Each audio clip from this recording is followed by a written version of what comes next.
Darin and Anita with your Grand Strand Artist Spotlight. Darin here with Darin and Anita on Grand Strand. I am with Edna Wright. Edna, how are you? I'm good, thank you. And I guess, for those who don't know, of Honeycomb. That's right. And I appreciate you taking the time, beautiful day by the lake, to sit out and talk with us a little bit about what's going on with you now. Since we talked on the radio show last, back in December, right. We talked about the General Johnson tribute you were at the House of Blues in Myrtle Beach. Man, what an awesome time that was. Was that a great show? That was an awesome show. I was present there and was honored to be able to bring you on and the chairman of the board on and Harrison Kennedy. Just tons of folks are there and a sold-out house. Yeah, I didn't think it was ever going to end. I mean, we kept coming on the stage and getting off, and as soon as we thought we were done, then somebody would do something else and we'd run back on. And then I think the last part, me and Greg Perry and Harrison got on the mic together and bumped all the way. And I think, folks, if you go onto our website, grandstrandshow.com, and I think they can get there from your Facebook fan page, Absolutely. Edna Wright and Honeycomb, you'll see pictures of all that. And I think there's some live video out there on YouTube. It is. It is. I think somebody put it on there, and that's great. It that's is. all good publicity. YouTube, man, I'm telling you. Isn't that awesome? Now you just go find anything that you want to find out. Today, you can be a success from YouTube. There's a lot of folks, and the little kid, have you saw the little kid that changes his voice? Did I? And he's made it on, I forget, some of the Disney shows. Is that crazy? I mean, no, it's not crazy. It's really wonderful, because so many people that have always wanted to be stars, they just go in their bathroom and tape themselves. It is. Yeah. It is. It's changed a lot. Yeah, it has. It's changed the way we do business, even. In the entertainment business. That's I know right. we talked on the radio show back in December, and I think it was Greg, your husband, Greg Perry, that I was asking about this, the differences between now and when, like, One ads came out and One Monkey Don't Stop in the show, how much technology is what's made it change. Yeah. And now that you have a laptop that you can have software on there to record at home, it's made it easier. And I like what you said, though. It is sort of true for artists trying to break into a market now. Yeah. It makes it a little easier to get into that market. It does, and it makes it where you're independently your own person selling your own self or your own product, you know, and which makes it very good for a lot of kids that can't get record deals or can't get here to the country or wherever there's a company. To put it up, you know, they just put it up and people see it and go like, that's worth it. And I found out that a couple of major stars, I can't recall the names and I won't even throw it out there, but have saw them and picked them up and said, I want to invest in that kid. You know, and it's really great. It's great. Yeah. Well, I tell you, since we talked in December, man, have you been traveling around?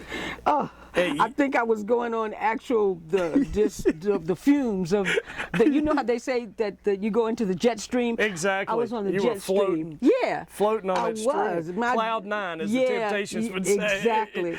Exactly. Well, I tell you, let me, all the stuff you've done, and let me see if I can get this in the order that it should go in. Okay. I think the first thing, when you went back to L.A., you were in Myrtle Beach, you go back to L.A., and you're doing shows out there, and then you're on the Jay Leno show with your sister, Darlene Love. Right, that's right. And now, what was that like with Jay Leno? First of all, Jay Leno is a great guy. I've done him. Character. I did him before, back in the day, and when he first started, I did him, and we did a package with Darlene Love and with one of Phil Spector's wives. I think it was the Ronettes, and I did it with Darlene, so it was fun, and I met him then. Then I did it again with my daughter, with the Popcorn Kids. We did that, and then we turned around years later, and then I'm doing it again. So to do it with Darlene was really, really a treat because of what she's accomplished, the things that she has accomplished in her career and her life, and it was like that, and the kids that I brought to the table to back her up, it was like 7 of us. I don't think they ever had that. I did a choir. There's pictures of that online too, as a matter of fact, because you guys are backstage, and I think you have all those folks in the green room there backstage. They were more excited than I was. They were like, we're with Darlene Love and Edna Wright, you know, and it was like, they not really thought we were legends. They knew we were legends, but my sister was just really ecstatic to find out that young people cared that much about her, but she's so respected, you know, and they look at her as being large. If our lives just go half as good, you know, because she was on her way when we ended the show, I think a week later, she was being inducted into the Rock and Roll Hall of Fame. But that's coming up. We have a little. I want to ask you something about that. Okay. But before we get to that, Yes.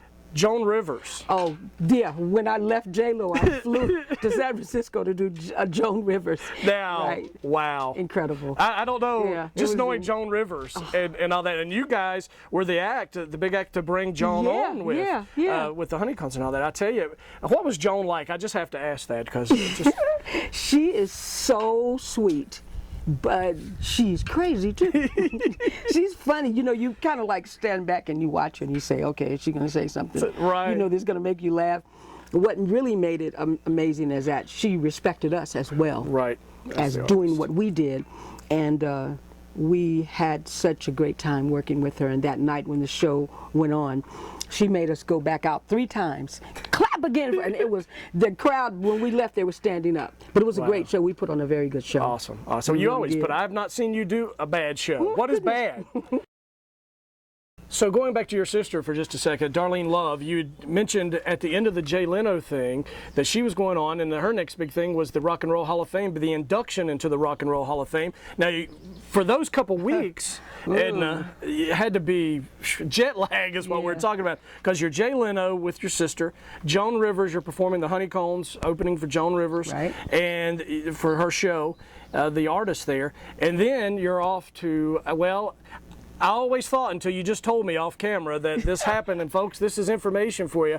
I always thought it happened in Cleveland at the Rock and Roll Hall of Fame, but now the induction. We're going to New York City. And at the Waldorf Astoria, and it was fabulous. They have said so many times about the place that it was, the ballroom. It was incredible. They put all of the acts that were being inducted into the tower. They have the hotel, and then they have the private tower, which is in the same building. And Leon Russell was being inducted, Darlene Love, Neil Diamond, Dr. John, and the other 2 guys that were being inducted were, I think, for producers or directors.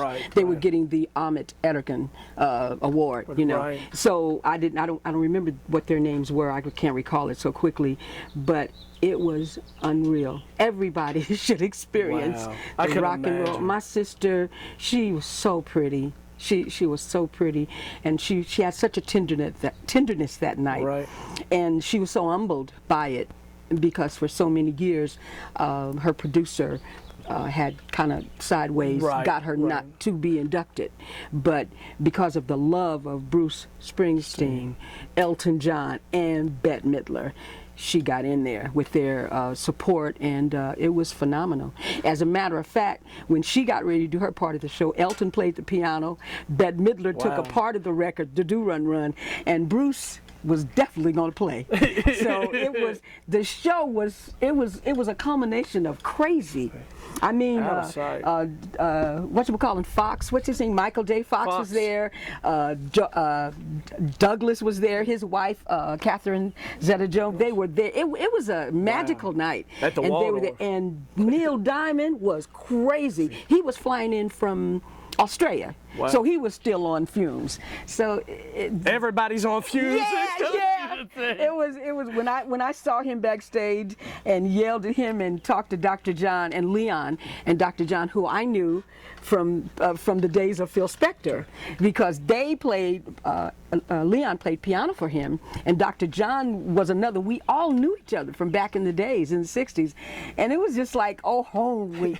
I swear sort it was. Of a homecoming of a lot of folks. So Darlene gave a phenomenal speech, and she was wonderful. Incredible. I had to be an awesome time. Then right after that, back to work. Back to work again. Flying back was that the Joan Rivers thing you're going back to? Yes, yeah. No, I flew from the Joan Rivers show. Flew back to do the. She's going like crazy, and in the Carolinas, and now East Coast to West Coast. Yeah. You're taking the red eye. Yeah, I was, exactly.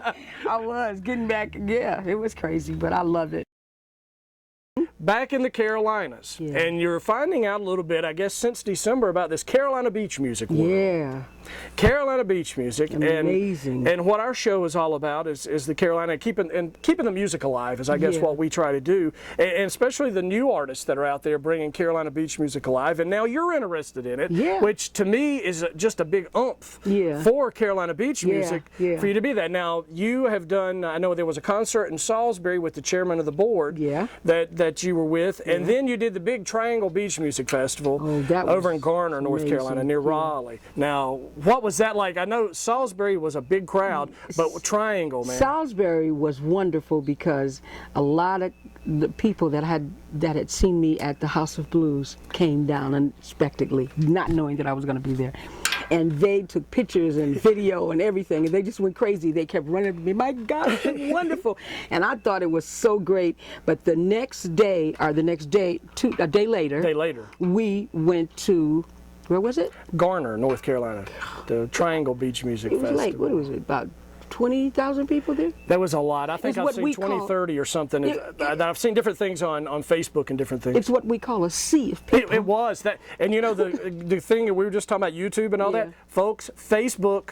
If you want to see pictures of all this, and I love the outfit, the top that you had on in Salisbury, because she's doing her little. You've got this little thing that you've got going on. Yeah, it's so good. It's you know, the thing about people is that everywhere you go, it doesn't matter what color they are, what nationality they are. Right. The thing that seems to connect us is the music. And the great part about that in Carolina is that they have such an affection for the chairman and General Johnson's. And he's gone on, but they're holding on to the music. The legacy. Yeah, they're holding on to the music. So Ken Knox has become their champion. Right. You know, and so for me to get with them and be a part of it, you know, Ken has just kind of sort of incorporated me in it, and it has become like, okay, we love him, now we love you. And how all the people take to the music in the Carolinas. It is amazing. It's a happy, feel-good music, too. That's what I like about it. It seems to bring upbeat to the people. It's not like a national music now, what we have out there somewhat. And I like that about Carolina beach music. What I enjoyed about it, the most part, was everybody was, I've never seen it, so many people and so less chaos. Right. It's not through a sea of people. Yeah. And it's nothing like that at all. It's just a happy, fun time. It wasn't chaotic. There were no outrageous things that happened even though they were drinking beer and stuff, and a lot of them were kind of looped. But they still never got crazy where things broke out. Exactly. You know, and that to me was amazing. So, since you've discovered this Carolina beach music thing, I'm going to ask you this. Greg Perry, your husband. Yeah. We all know who Greg is. We interviewed him back in December too, and we're going to bring him out in a few moments. Okay. But I know that you're interested in doing a song or putting together maybe an album, maybe a whole album, not just a single, in the next little while that he's writing for you. Now, yeah, they came up with a great idea for a song and asked me if I liked it. I listened to it and I said, you like it. You know, Greg starts sitting on the piano doing stuff and he starts creating his own little energy going for himself, and which I've known through the years. That's the way he did it. Right. And I know it's going to be great. Well, I tell you what, let's do. Okay. Let's take a little pause. Okay. We're going to stop the camera here, folks, just for a second, and we're going to come back with Edna Wright and Greg Perry.